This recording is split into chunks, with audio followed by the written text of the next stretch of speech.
Als erstes wird das Notebook vorsichtig auf den Displaydeckel gelegt. Danach werden alle Schrauben, welche die Serviceklappe halten, entfernt.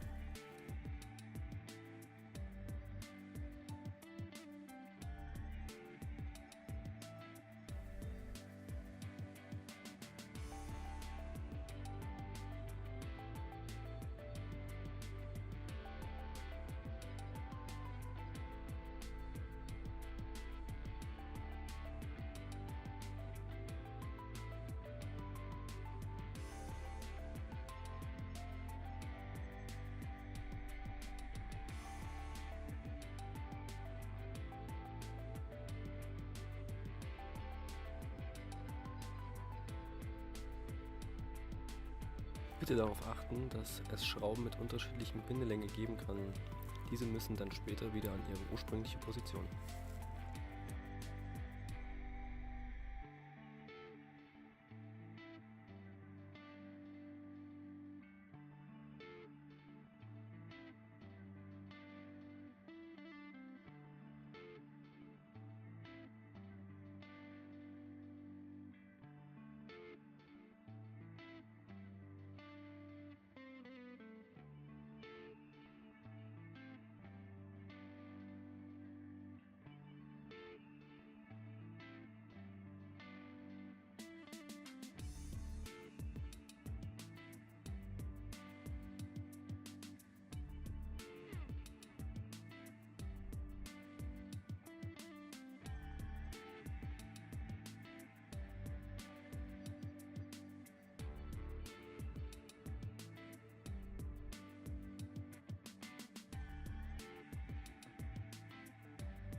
Den Akku bitte immer vom Gerät trennen.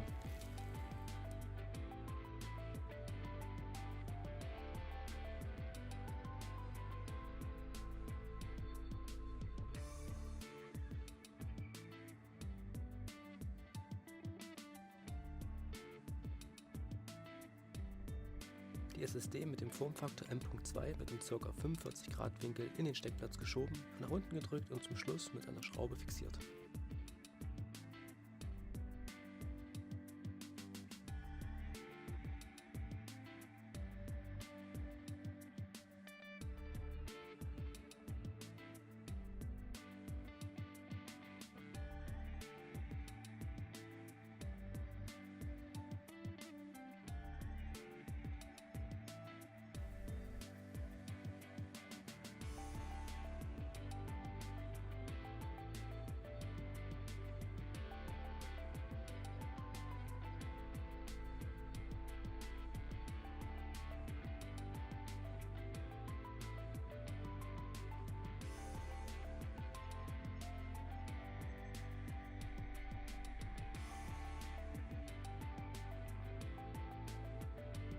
Beim Montieren der Serviceklappe ist darauf zu achten, dass die Schrauben mit unterschiedlich langem Gewinde wieder an ihrer ursprünglichen Position sind.